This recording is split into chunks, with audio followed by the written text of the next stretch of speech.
Hey, welcome to the show, Lori. I am so excited to be here. So today we have Lori Oberbroekling. Did I say You that got it. You got right? it. Lori is passionate about helping moms who want fulfilling careers, side hustles, or passion projects, while also feeling present and connected to their families. She believes that moms can have an amazing home and career and be extraordinarily happy all at the same time. She's the author of Secrets of Supermom: How Extraordinary Moms Succeed at Work and Home, and How You Can Too. Today, Lori and I will be chatting about balance and if it's even possible with all that we have on our plates these days. So, Lori, I'm excited. I was drawn to you immediately when I saw Secrets of Supermom because Moms Without Case is all based on the Supermom. So I knew just right away that we would have so much to talk about and so much in common. So I'm glad that you were able to come on the show today. Such a pleasure. Yes, me too. Very excited. So before we dive into the idea of balance and all of that, all of the great things that we're going to talk about today, why don't you take us back and share with us more about your journey and what brought you to the point you are today? Sure. So I'm a mom of four. I am a corporate leader and I have been for a long time. I've been in corporate America for nearly 20 years, maybe over 20 years. I'm going to date myself there. But in 2000, had the idea to write Secrets of Supermom. And really I loved the idea of writing a book. I had always loved reading. I loved that. But in 2020, I saw this big divergence of moms that were surviving well and moms that were not, right? I don't know that anyone was really thriving in 2020, but certainly there were some differences. And I felt like they started to kind of pull away from each other. And I thought, what are these? What are these women doing differently? How are some women feeling like they're making it here? They're still able to do their job and they're homeschooling and they're doing all these things. And then other women are really falling apart. And what are they doing differently? And so I did interviews and I surveyed and I talked to over 200 or almost 200 women and pulled together the secrets of what some of these women were doing and really helping them thrive. And so I pulled that together. So there are 16 chapters, 16 secrets in Secrets of Supermom. And that's where it all started. And so from there has been a podcast and programs, and everything really grew out of the book. And that's kind of where we are today. What were some of their secrets? Can you let us in? Sure. So I the know we key can read the book as well. Yes, certainly read the book, but the first 4 chapters are the key secrets. So the key secrets, the very first one is habits. Women who were thriving had habits in place, many of them already before things went into upheaval, and they didn't let that control their habit change, right? They kept those habits that they had. So whether that was waking up early or using a planner every day or working out on a consistent basis or eating well, whatever that healthy habit was, helped them maintain order in their life. And it felt like they had order with everything, even in the midst of chaos. And so I think that one was a really big one. Another one was a morning routine. A lot of women that were thriving had some type of morning routine, some type of consistent way that they woke up, even though the components of that were different. And another one was help. The women that did better and consistently do better today know how to ask for help and have learned to do that. And so many of us struggle with that key secret, and it tends to hold us back. Yes. Okay. Yeah. Well, I was curious because I need to read your book. I do need to read your book. After I read that in your bio, I was like, I should have read her book before we came on here, but I will put that on my list of books that I want to read. Check 2023. Yeah. Make that one, Michael. Aside from having style, which was one that we just talked about before I hit record. I'm like, and a new wardrobe. Yeah, it's coming all 2023. But I was just thinking, like, right when you were just talking about back in 2020 and when things started going to pot, like I was like, I feel like I had all of those things. And yet I still struggled. And I think that's the point. Like, even though everyone, was affected by 2020, mine was bringing in the Zoom calls for my kids. That was the kind of put me over the edge. Yeah. I called the school up crying, like, I can't do this anymore. They need to go to school. That was like my Let them low come point. back. My low point. But I Yes. did have like habits in place, and I did have that morning routine, and I had at that point learned how to ask for help. And I feel like it still definitely affected me, but maybe it didn't affect me as much. It's kind of like the second vaccine. Like when you still get COVID, maybe it's not as bad because you had that vaccine, right? Like Yes. I really you had think precautions. like I said, I mean, I think nobody was thriving, but I think that you were probably surviving better than women that didn't have any of those things in place, right? And we're Yeah. trying to not only put those things in place to make life happen, but also deal with all the rest of the change. It became too much, right? And so Right. that's why, and of course, as you know, we see mental health impact and all the other impact that we have since that time. But I think that your struggle, I'm willing to bet that most other people looked at you and were like, okay, but she's surviving better than Yeah. than I did most. start my businesses. That was like when I started my business. Yeah, So I did have a lot of good stuff going on, but yeah, exactly. it's definitely was a struggle to an extent. Yeah. So let's talk about this idea of balance. You hear so many different angles, right? Is it a myth? Is it, and I've actually done episodes before on balance, on the idea of balance, and is it possible? And what is balance? And so I want to hear, like, what is your definition of balance? Yeah, I think so. Yes, I 100% think work-life balance is possible because I think balance is a feeling. I don't think it's a scale that shows us 50% work and 50% play and 50% family and 50% this, right? It doesn't work like that. It is a feeling. And when you feel balanced, you feel aligned with your life. You feel like your time is going where it should be.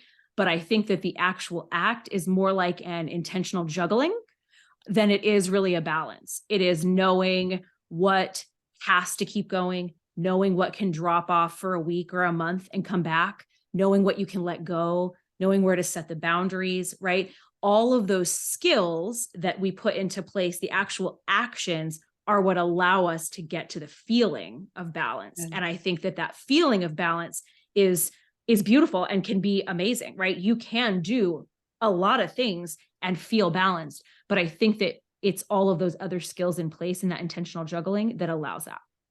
I like that, saying that it's a feeling, because it's not like you can look at somebody and say, oh, she looks very balanced, right? Like it's very subjective, and it's like not that 50-50. And when you're trying to aim for that 50-50, you usually end up not feeling very balanced Yeah. because you're And like, I'm willing to bet, yes, I'm willing to bet if you spent the exact same time at work, and the exact same time at home, right? Intentional in both, you probably wouldn't feel balanced, right? No, because any given week, you might work very little. You're on vacation, you're spending time with the family, it's beautiful. Mhm. You feel totally balanced, even though maybe you're barely working or not working at all. And then I'm willing to bet that when you're working on an amazing project and you're spending a lot of time at work and maybe having to give a little at home or ask for help or get some support from some other people, you're probably still feeling really balanced because you're feeling really excited about that big project. And that's okay too. So there's this ebb and flow that becomes like lifetime balance, but it's not ever that 50-50 on any given day or week or month. Yeah. Yeah. It's funny because right at this time of the recording, actually yesterday, I sat down and wrote my ideal schedule, because I was been feeling very off balance, like very off kilter. And I'm like, I feel like just again, like that sinking feeling of like being stretched thin. And I'm like, I feel I need to collect myself and kind of get back into an order, or kind of I felt like there was a lot of things that were out of my control, but I was able to look at like, okay, well, what do I have control over, and how can I start managing that better so that I felt more balanced? Yeah, we talk a lot about control. And when we don't feel control over our calendar, we'll never feel balanced. If we feel out of control of it, even if from the outside it would look like a perfectly balanced, most beautiful schedule, if we don't feel like we have control over it, it will never feel like balance. And then so often it's that there are too many pieces that feel like they're out of our control, right? It's too many things that it feels like someone else is leading and that we're not. And then again, it's very difficult to feel balanced when you think someone else is in charge. Yes. Right, right. And I have described balance as such, like feeling like you have control of your time and feeling like you have control of like the activities, like how you're spending your time. And when you feel that you're like at everybody else's mercy, which can happen when, when you're struggling with like the people pleasing and the perfection, like you feel like you're just at everybody else's mercy and you have not your own needs or wants being met, that feeling can sink in very quickly, a feeling out of control. Yeah. And that out of control, like that feeling of you could have the same schedule that feels totally balanced. And then when it feels that out of control, it's like instant overwhelm and burnout, right? All of a sudden, now you're way on the other. Yeah. You're way on the other side of the spectrum, even though the content, the specifics of the calendar might be exactly the same. Yeah. It's just, it's so interesting how so much of it is what we're feeling about it and what, the control, the level of control, the level of impact that we have with it versus what is the reality of the actual schedule. Right. Yeah. Very interesting indeed. So what are some mistakes that moms make when trying to do it all, trying to do all the things? Yes. So, well, one is trying to actually do it all, right? Yeah. We look at other moms that we go, she actually does it all. Like I should do it like her because she does it all, but nobody does it all, right? Nobody does. We all have things that we get help for, or if we don't get help, right? If we really are on our own little selves, there are things we drop. There are things that we know are less important to our lives. There are things we let go. There is the women that are thriving are never doing it all. There is one level of getting help or letting go of things that they're doing. And I think that that's not always visible from the outside. It's not always visible from the outside of women like me and you that are talking on a podcast and someone's listening in and they don't know us, but even not always visible to those women that right? Those women that you see at school pickup line, or those women that you're friends with. You may not see what really they're letting go of unless you get down and dirty and have those real conversations and say, oh, like my house has been a tornado for the last week and a half because I had a big project to do, or I haven't cooked dinner in 3 weeks because, we were really focused on a house renovation or whatever it is. There's that balance, that ebb and flow, that intentional juggling it can still feel right, but it is really, really important to know that you have to be able to let those things go or ask for help if you're going to, quote, do it all. Right. Like something has to give. Yes. And you can't compare yourself or your life to the highlight reel of somebody else. That's because it's going to make you feel like, why is she doing it all and I'm not? Right. That compare game you can get trapped in. Yeah, especially when we're comparing ourselves to like not even reality, right? We're comparing ourselves to someone's, it's like comparing your body to a photoshopped version of someone, right? Like that's not even a real body. You could never get there. So I think, I think of it a lot of the same. I think I'd already mentioned that asking for help is huge, right? I think that's another mistake a lot of us make. We think that we can do it all, or we think we have to do it all. And I think there's the different woman, right? There's the woman that thinks, well, I should be able to do this, right? These other women are doing it. I should be able to do this. Or I used to be able to do this. I should be able to do this. I used to be able to do this when I was a single woman, and now I'm married and have 4 children. It should be the same. Well, what in the world? Like, why would I ever think that, right? Why would I ever think things would be the same when life is different, careers are different, parenting is different, everything's circumstances. Yeah. So being able to ask for that help, being able to, whether that's outside your family, inside your family, in your career, with your business, hiring someone, asking someone to do you a favor. I think there are so many ways to get help. And so many of us back away from that. And then of course we have the other side of it that we think that, we'll do it better, or no one could do it possibly as well as us. Yes. That gets in the way a lot. My question is always, easier just to do it myself. Will this matter in 5 years? So for example, the kids couldn't possibly fold the towels because they won't fold them correctly and put them in the cabinet correctly. Will that matter in 5 years? No, it stinking won't. They could shove the towels in there in a big mass. And if they are clean and they pull them out and they actually use one, that is a win, my friend. That is a win. Right. So I think that we also put a lot of that type of pressure on ourselves for this perfection level that really in the long run doesn't matter. Right. So getting some perspective on that and being aware of like, what am I really trying to do here? Yes. That big step back and going, okay, let's really talk. Let's really think about this. Is this really important? Does this really matter? Is this, on my deathbed, will I think about this? I can guarantee that no one's thinking about the way their towels are folded, right? No one's thinking about how disorganized How the kitchen dishwasher's drawers were. loaded. Yeah. No one's thinking about those dishes in the wrong direction in the dishwasher. Yes, exactly. Exactly. And we put so much pressure on that and it stresses us out so much. And so if we can just let go of some of the things that truly, honestly don't matter, it opens up that space to focus on the things that do. Yeah. Yeah. Learning how to let go of some of those expectations that not only does society put on us, but that we put on ourselves. And they keep us trapped like in this state of constant stress and overwhelm. Stress and overwhelm all the time. I think another thing that, speaking of stress and overwhelm, that causes this is we don't give ourselves buffer time. And I was wildly guilty of this. I would schedule a day that required perfection. And I'm talking required me to hit every green light for me to possibly make the next appointment, to get to the next thing. Kids had to be ready on time. 4 tiny kids with no husband, a husband who's traveling.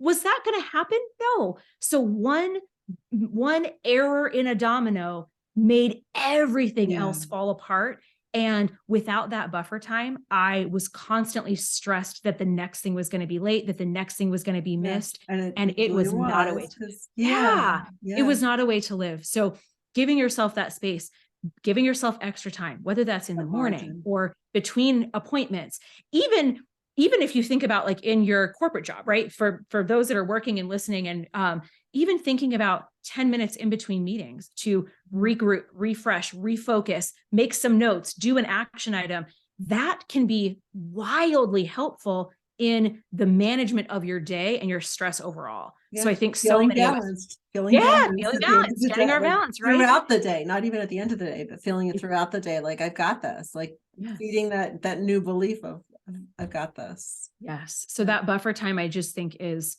magical and very underused.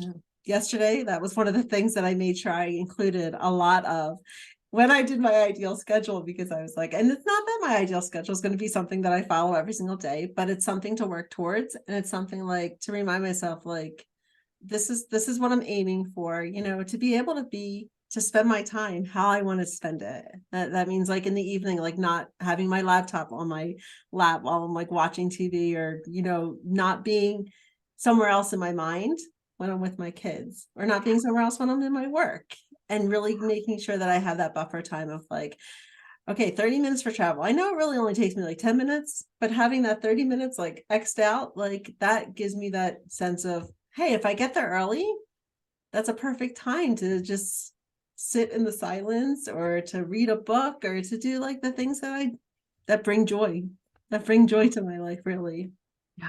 Yeah, absolutely. I think that that's so smart. And I love that you created this ideal schedule as like a vision, right? That's your vision for what is perfect. Not that it's not going to be.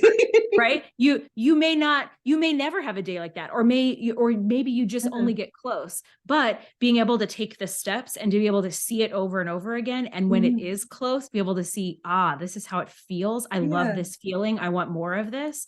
To be able to just keep working towards that, I think is so huge, and like enjoying the process of getting there. Because I think so often we set this perfection and then we say, well, I'm not going to hit it, so now I'm just scrapping it all. And that doesn't work, right? Light That's it not on fire. It doesn't work.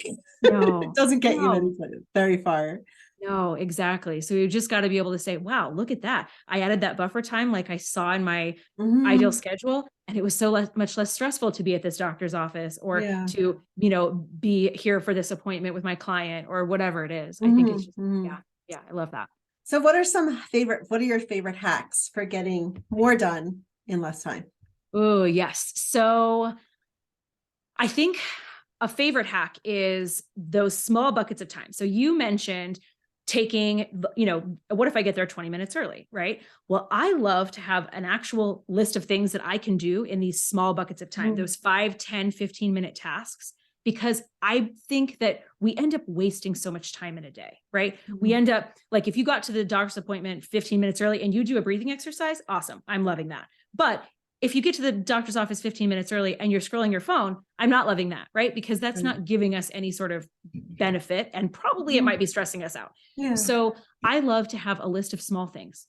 Like doctor's cleaning out appointments. photos is what I'm thinking. Yeah, cleaning Like, out photos, making doctor's appointments, like making a grocery list, doing a meal plan, right? All these little things that eat up your day that usually you'll go home and now you're going to spend an hour doing those things. If you can right, fill those into the pockets of time, then now you have an hour of gap space, right? Now you have an hour of right. open time, which I feel like is so much better because then Yeah. you get to use that time however you want. Maybe you do just relax or scroll, but you intentionally get to do it because you didn't just waste that time throughout the day. Right. So I love that because I think it really helps in my life. I think that's how I get so much done, is that I'm Yeah. always filling in the gaps with the tiny tasks Yeah. that I don't wait until later where they bundle up into this massive thing that I need to do. And now I'm overwhelmed and behind. Yeah. And those tasks are those kinds of things that nag at us, like that we're carrying in the mental load.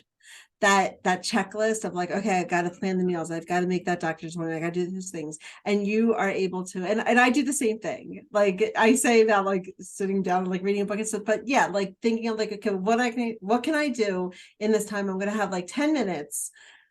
How can I fill this 10 minutes like with just a small task, something that I can actually accomplish in that time, or at least attempt to accomplish, that's not like going to continue to nag in my mind, because Yes. that can also add to the overwhelm. Yeah, Like, you feel overwhelmed, and it's feeling. even just with normal tasks, right? Mhm. It doesn't.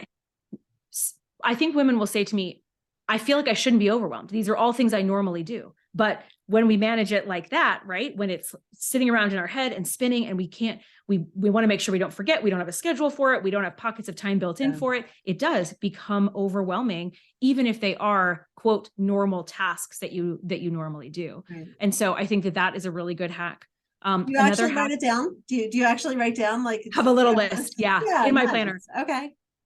Yeah. I like In my that planner. idea. And then of course, if I can build in, like my meal planning one in like grocery list, I don't have that on my short one because I plan that into my weekly planning. So another one, I don't know if you'd call it a hack, but it certainly is like a game changer for me, is planning weekly, sitting down every week and planning out my entire week, all the appointments, all the meetings, all the client calls, all the everything. And I'm talking all the tasks I have to do get blocked in there, everything. Unless you're watching on YouTube, but I use old school, like write it down. Old school planner. You're sitting with a planner. I'm sitting with a planner.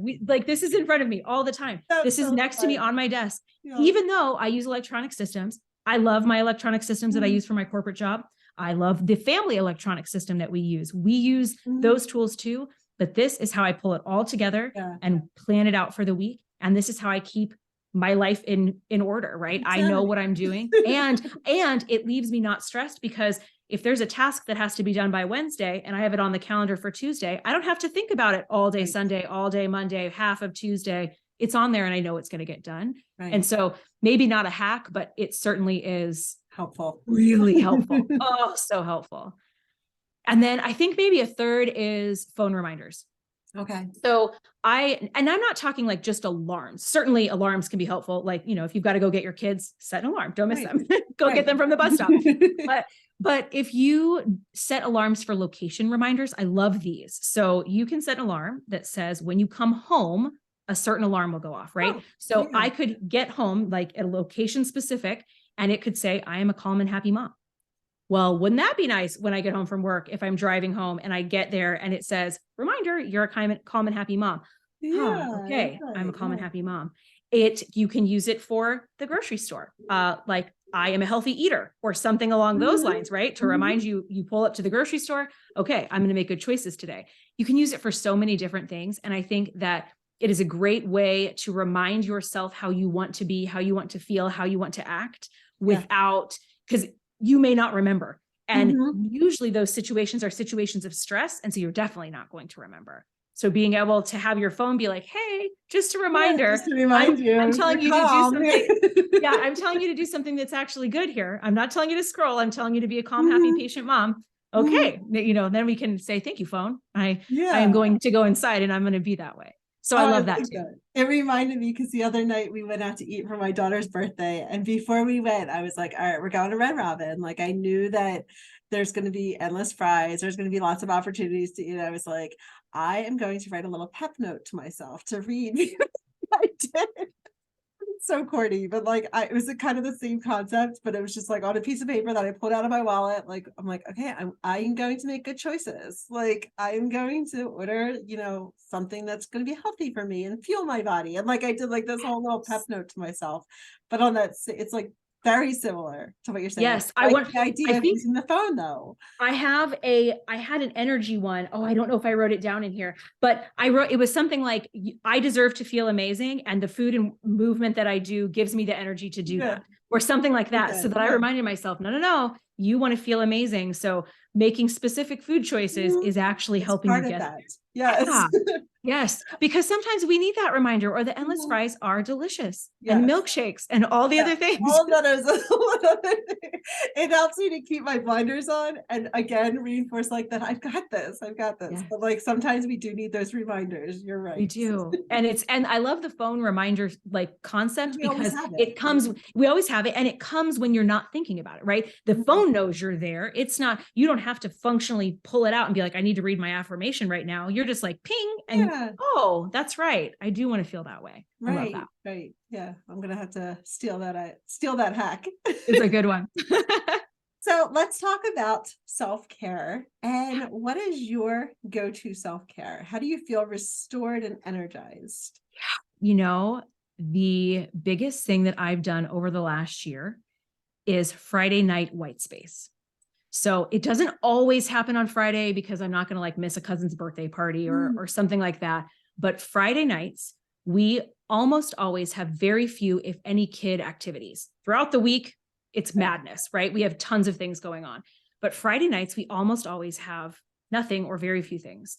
And the kids love pizza and ice cream night. So that's almost always a pizza and ice cream night. So food prep is easy. And what I started to do was to schedule nothing. Not tasks that I needed to do, no home tasks, not dinner out, not anything, scheduling nothing and having this white space. And I would walk into that white space and decide what I wanted to do. And sometimes it was work, right? Sometimes I wanted to work on a project. Sometimes it was just hanging out with the kids and watching a movie. Sometimes it was watching a movie with my husband. Sometimes it was scrolling, literally doing nothing, right? And I have felt so great by having that open time to decide. Because I have been very guilty in the past of filling my schedule to the brim. Every moment is booked, no minutes to breathe, and I can function, right? I get it all done, but am I really giving myself what I need? And this allows me space to do that. Every week, space to say, what do you need right now? What will make you feel good right now? And being able to do that. And it's been huge. Yeah. I love that. I never gave it that name, but on Saturdays, there's so many Saturdays that like we don't plan anything. And the whole day, I'm like, I just love it because there's no restrictions. Like, it's like, well, what do I feel like doing? Like, and I'll like go work a little bit, or like, I'll stay in my pajamas, or this Saturday, I plan on taking our Christmas tree down. Like, this is playing at the end of February, but we're recording first week of January. I'm not that bad. She's only 5 days in. She's not that bad. 5 days in. So it is like I do have that, but I look forward to my Saturdays because it is that white space. But I never really called it that white space. But keeping things off the schedule for a certain amount of time can be so beneficial to like our mental health, and just feeling like that sense of feeling centered and feeling like more of the balance and feeling more in control of like, what do I need?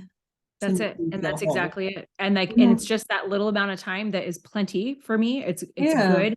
And I have realized that if I schedule something on Fridays, if I do put something on the calendar, I do. I'm like, I don't want to go to this. I don't want to do this anymore. Right. I get to that night and I'm like, no, this is supposed to be the space that I get to decide. Now, sometimes I want to, right? Because maybe it's something I really did want to do and it was exciting, but I have found I am much better off if so don't ask me to dinner on Fridays. Okay. Well, it's not your white space. We'll stick to Saturdays. Yes. All right. And then how about a book that you can recommend that has either greatly impacted your life or that you can recommend to our listeners, or a book that you liked? So I don't know that I would necessarily recommend this one, but it is super impactful to me. So I have to pick it. But Brendan Burchard's High Performance Habits, it was probably one of the very first like true self-help books that I read. Certainly I did personal development and personal leadership in college and had done some kind of minor things, but that was really my first dip back into personal development that I just loved. And it was so research heavy, so deep. Like there was just so much content in that book that it really spoke to me. That's the way I like, lots of research, lots of information. And so I just loved it. I loved everything about it. I read the whole thing multiple times and I loved it. And of course, then I've gone on to read a million books that I could recommend and that I would love and people love. I feel like that one is maybe a little too much for some people, but I certainly absolutely had big impact by it. So it has to be that one. Well, according to legend, he's actually from Montana. He's from my husband's hometown and from Butte. And so often I've always, because I feel like we graduated the same year. Like I think he graduated the same year as me. So I'm always asking my husband and my sister-in-law, like, do you guys got to know this guy? Because like they're not in the personal space to know this. So I was like, you don't know this guy? And they're like, no. So that's why I said, according to legend, because we've asked like their friends and stuff, and like nobody can find a trace of him. I'm like, guys, he's from your hometown and Butte's not that big, and I think he's our same age. Yes, you're like, you have to know this guy. I'm like, you have to know this guy. So they don't recognize him, but that book actually, I think I may have read somewhere along my business journey. It may have been one. There's quite a few books that come up and I'm like, oh, I want to read this. And I try to order from our library and they don't have it. And so it's like just on that list of like, okay, books that if I come across, I will get. But and it's funny that you said it was your first book, like that, kind of getting back into that personal development space, because I always recommend my first book, which was Everything is Figure Outable by Marie Forleo. Like that was the book, like, and I feel like having it be the first book, like it's kind of like this whole like world opens up.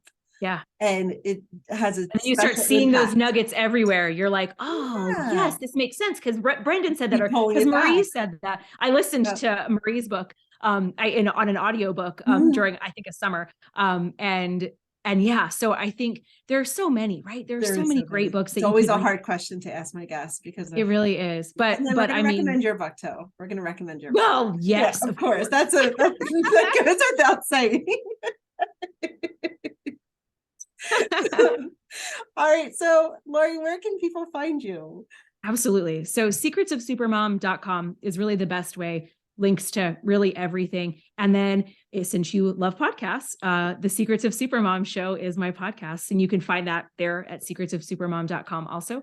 Or you can find it anywhere podcasts are out.